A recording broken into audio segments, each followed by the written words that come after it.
Welcome to Classical Music Appreciation Salons, where we demystify classical music because music can heal. Today's topic is opera in 3 easy steps. I wonder if you've ever had the opportunity to attend an opera in person with someone who seems to know what they're listening to or talking about, and you wondered if there was a fast way to get caught up on what was going to be happening on stage. Well, this is what Classical Music Salons does. So opera in 3 easy steps is actually very simple. The first is the libretto. What is the story? Libretto literally means the little book. The second is the big tune. Find the big tune. Everybody wants to hear the big famous melody or where the prima donna sings the high note. And finally, how to enjoy the performance. So let's go through this step by step. Step 1, the libretto. So some composers provide the libretto themselves, and sometimes they borrow them from another author or another playwright. It's very different. Every opera has a different story of how a composer and a librettist come together and collaborate. But we got to find the story to begin. The libretto is the little book that has the lines and even sometimes the staging instructions for the entire musicians, the cast, the singers, the chorus, the musicians that are playing in the orchestra, the conductor, the stage directors, and so forth, depending on the opera and the time in history. But there is also a synopsis, and that's usually supplied by the performance company. Or it's very easy to get a copy of a synopsis, which is a smaller version of the little book or the libretto. So do a little Google search and find the synopsis of whatever opera you're interested in learning about. And the next step is to read that synopsis. Read it so that you have to tell it to somebody as a story. Rehearse telling the story. It's very easy, and don't get caught up in all of the various minor characters and the names and whatnot. There was this guy who was a prince. That's all that needs to really happen. So just tell the story. But when you tell the story, make it personal. Make it somehow connect to your own life experience, your own experience of travels afar, or your own experience of getting on a boat, if it's Madame Butterfly. Or make it personal, you don't have to tell anybody, about the favorite theme of the entire Romantic period, which is predominantly unrequited love. So make it personal. And use a friend. Find a neighbor, a family member, a friend, somebody you haven't talked to in a long time, and say, I need to practice this story. So practice telling that story to your friend, and then you've pretty much got the basics of getting ready to understand the opera. And for the rest of the story, especially if you happen to get a copy of the big libretto that has the exact lines that everybody says and sings and shouts or whatever they're instructed to do, don't sweat the small stuff. Just stick with the basic premise. So because opera is social, sharing the story of the synopsis that you just looked up is really a wonderful way to make opera come alive. So it's about conversation, engaging that friend or that family member or the neighbor who is also interested in opera. You don't have to tell them that you're preparing for that date or for the upcoming opening event, but make it social, however it works in your daily life. Exchange ideas and opinions, even if that other person that you're not necessarily going to the opera with is just your rehearsal partner to learn the synopsis of the story. Exchange ideas about unrequited love or about any of the ideal themes of the Romantic period, for example, and share your opinions, especially when you begin talking about different renditions of what we call the big tune. Share big finds. If you found a recording of a very famous prima donna from history, whose recording you didn't know had been uploaded to one of the social media sites, share those big finds with your companion in this discovery of opera in 3 steps, and that helps to seal the social aspect, because then your friend that you're preparing with or rehearsing with may have a different opinion about how the prima donna or the main male character executes the high note, and the sharing of ideas may change your mind, may change your opinion, and vice versa. So opera is social. And that all leads to the investment. Investment in opera, this is a very important point, leads to the pride of the achievement of doing the background work and the overall enjoyment of the opera in the end. The investment to doing this 3-step in preparing for an opera leads to so much enjoyment, and it's so well suited for bringing other people into the conversation. Opera is social. People went to opera since opera first began in the earliest forms in groups of people. And even if you leave the opera performance, people are talking about it in the parking lot, on the drive home, or on the way to find their car in the parking lot. So opera is social, and that's one thing I wanted to just point out right here in the beginning during step 1. Now, we're ready for the meat and potatoes, step 2.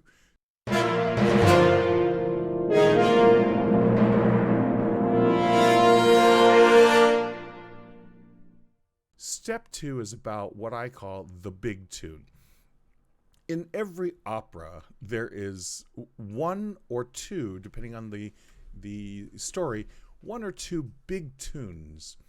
The big tune or the big melody is the melody that everybody is waiting to hear. There's a very funny apocryphal story I love telling.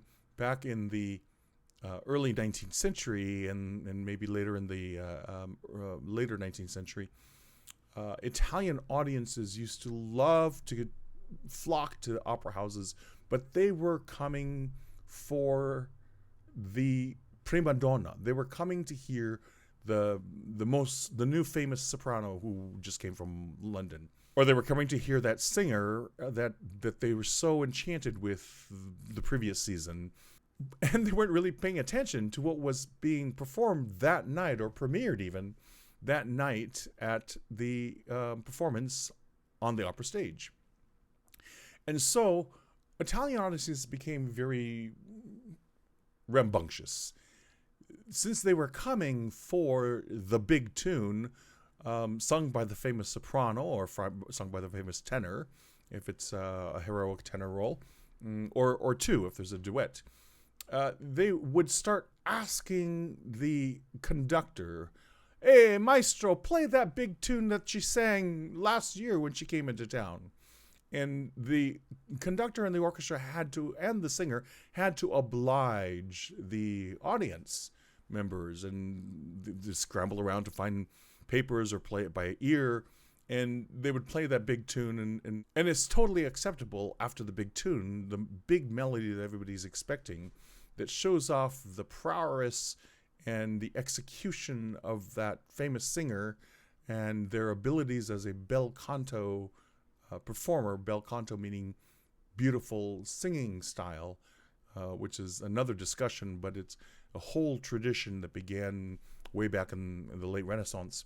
But this bel canto style being exemplified by the star on stage, if the conductor didn't oblige the audience's different requests for ancora, which means again, or another one, a second time, bis means second time, or they would just start saying sing that aria from Handel's Messiah, or sing that aria from Bellini's, and they weren't even doing an opera by Bellini. It just got out of hand. And at a certain point, the audience might get a little bit rowdy. And if the orchestra and the conductor and the musicians on stage and the performers stopped granting these extra little bits of performances of other operas after the big tune, they would start throwing tomatoes and fruit and vegetables and all sorts of things onto the stage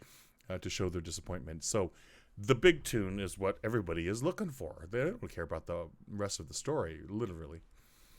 And in the big tune, that is where usually the high note is hiding. And singing the high note kind of signifies the emotional high of both the aria itself, the aria meaning song, or the principal melody of this opera, and it's also a test of the singer's ability. So where is the high note hiding? It's hiding in the big tune. So that's why we look for that. When we listen to the big tune, we want to listen, how does the singer prepare for it? How does the soprano or the tenor execute? There are going to be all kinds of pitfalls that derive from all kinds of vocal rules that came from this bel canto tradition. And audience members are very, very well aware for a long time about what sounded good and what was supposed to make the next big star. So they were looking for that. So execution, how do we determine if the execution is good? And the big tune eventually leads us to this notion in opera of the prima donna, or the main lady, who is the main character, the protagonist. In many operas, you can expect that some kind of tragedy, in the romantic operas especially, is going to befall the main character. And if she has a love object, then there will be some drama involved with that too, and you'll learn that in the synopsis to the libretto. So knowing who the prima donna is and who has specialized in a particular opera is part of the fun of really delving in deeply to preparing to go hear an opera for the first time. Then we want to talk about the execution. The execution has to do with the presentation of course, the opera itself. But my method is to focus on just the important part, the big tune, the main melody, the main aria. How does the singer embody all of what the bel canto tradition has said about what good singing is? Who's going to be the next opera star based on this performance? How do they execute the high note? This is all very important, and everybody's going to have a different take on it. But in order to do that, we need to know what they're singing about. So we'll look for the translation, and I've put a link down below of a couple of common websites that have traditional opera, aria, or song translations in different languages based on what your primary language is. So one of the fun parts about learning opera is that you get to learn a little bit of a foreign language. So if you've always wanted to learn Italian, you can always pick up a couple of good phrases you can use anytime you want to by just learning the translation in a side-by-side. Let's take a look at one.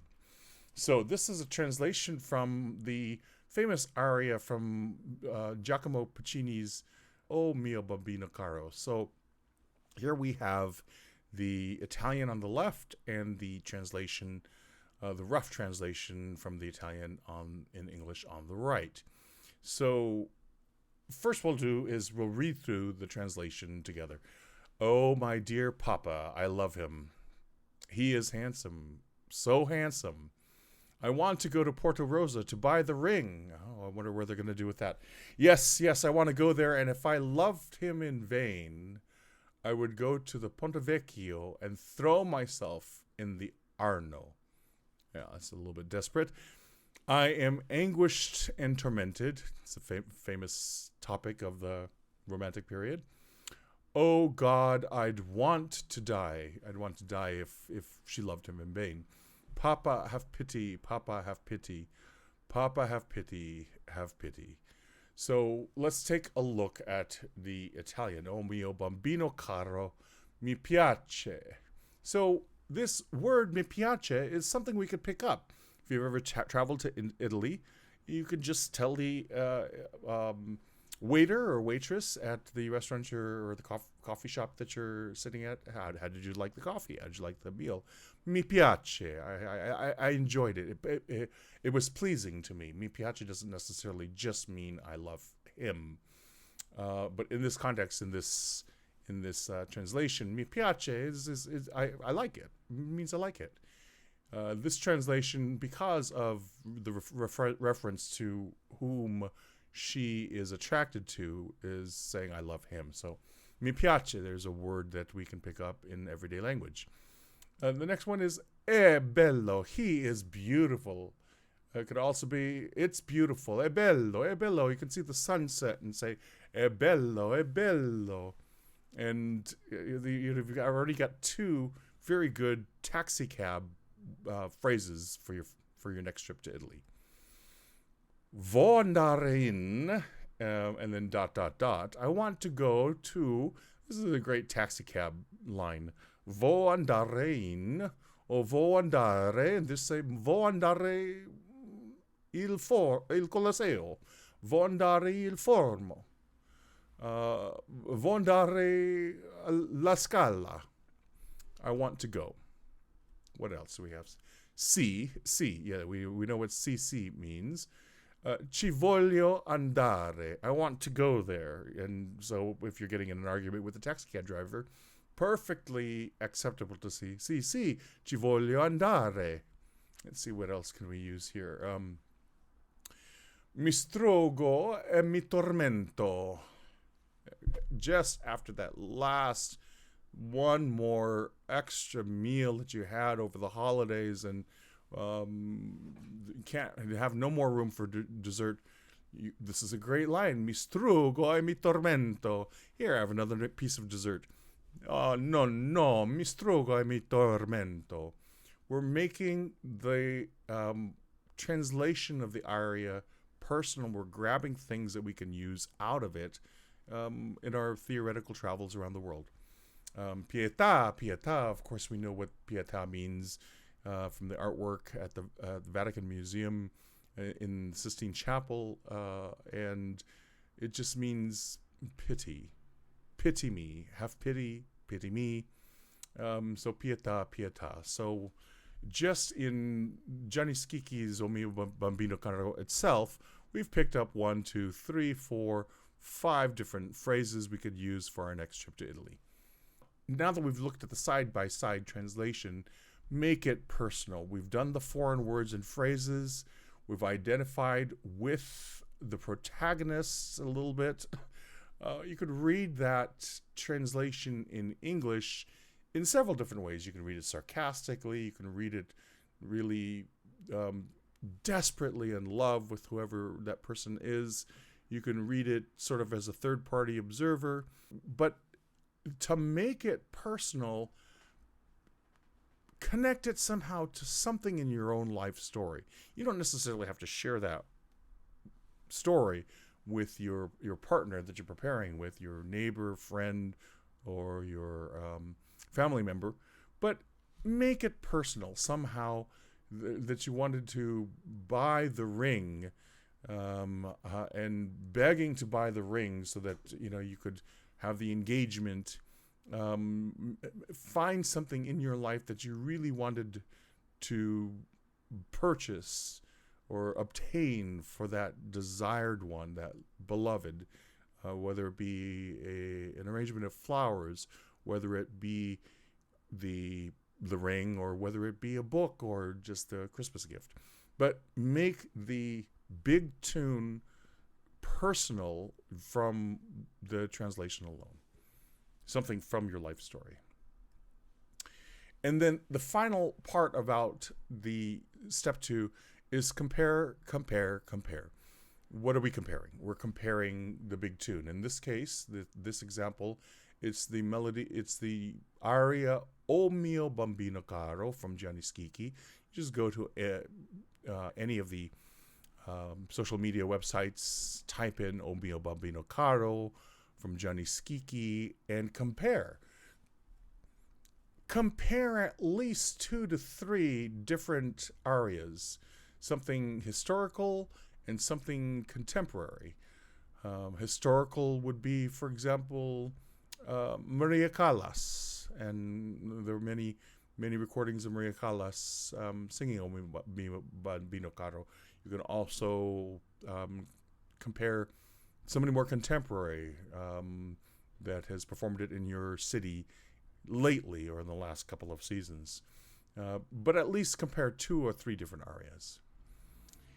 And that leads to my suggestion that by doing these 3 simple points, how to listen to opera in 3 steps, you begin to form this kind of discriminating taste for certain things. And it reminds me of a phrase in Latin that I learned in high school, de gustibus non est disputandum. There's no accounting for taste. So that's why opera is social. It's wonderful to have a friend who'll do this with you, even if it's not the person that you'll go to hear the performance with. And this is what leads eventually to the sense of being a connoisseur. The 3rd step is the easiest step, is to enjoy the performance. Enjoying the performance means you've done your homework. You've looked at the main aria, and sometimes, like I said, especially if there are 2, if there's a heroine and a heroic male lead, there'll also be a duet or also a song, an aria by the male singer, who's usually a tenor. But start small. In this case with Gianni Schicchi, there's just this one main aria, O mio bambino caro. So it's now time to enjoy the performance. Enjoying the performance means it's not just about that main tune. You can just enjoy the acting, the theater of it all.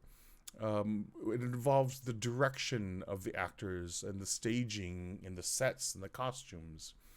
And then when it's time for the big tune, then your ears kind of perk up. I know this. I've talked about this. I've taught this to people. And now, let's see how they do. This is the moment that you start putting your tomatoes and your fruit and your vegetables ready to throw at the stage, or in this case, your computer if you're still preparing at home. But you tune into the big tune as part of the enjoyment of step 3. Enter into the drama. Find a good performance that has supertitles on the screen in your language, so that you can keep track of what you prepared in the synopsis of the libretto as what's going on stage. You will often hear the same melodic material, especially for romantic composers, used all throughout the opera based on that main big tune, that main melody of the opera.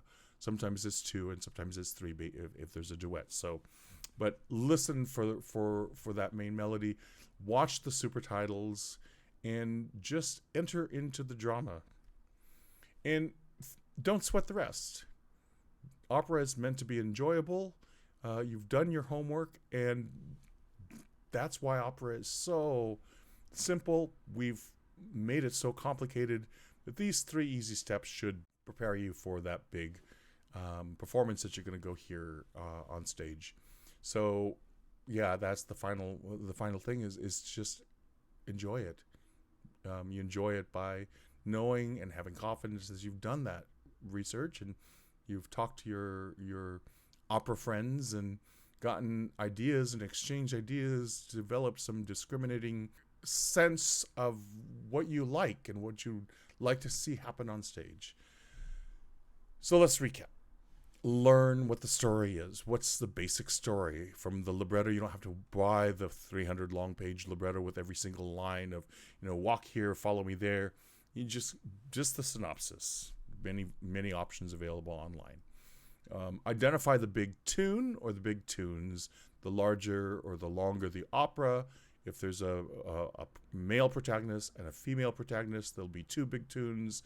And usually, sometimes if they're fated to come together, there'll be a duet. So there might be three tunes. But compare, if it's a small opera, there's just the one tune of the main protagonist, and then compare them. That develops personal and discriminating choices in your research and preparation for this opera. And the final step to the opera is enjoy. Use a good recording, and certainly on the concert stage itself, you're going to see some wonderful supertitles and probably some magnificent sets, costumes, and stage direction. So be a connoisseur. This is simple steps, practical steps, and remembering that opera has always been meant to be social. Eventually, over the years and centuries of the history of opera performance, moving away from courtly performances to performances meant for the general public, you can be a connoisseur. And you do that by sharing your love and your enthusiasm for what you've looked into, what you've researched, what you've compared, what you've memorized, and the Italian phrases that you've now put into your vocabulary. And sharing your love and enthusiasm is so important. And it's why I do these vlogs, because music can heal. So thank you so much for joining us. Don't forget to click like and subscribe to this channel, and look forward to our more elaborate version of Opera in 3 Steps, where we'll actually take an opera apart. It'll be a longer video where we'll do the steps together that are described in this video. So thank you so much for joining Classical Music Appreciation Salons. I'm Eugene Castillo.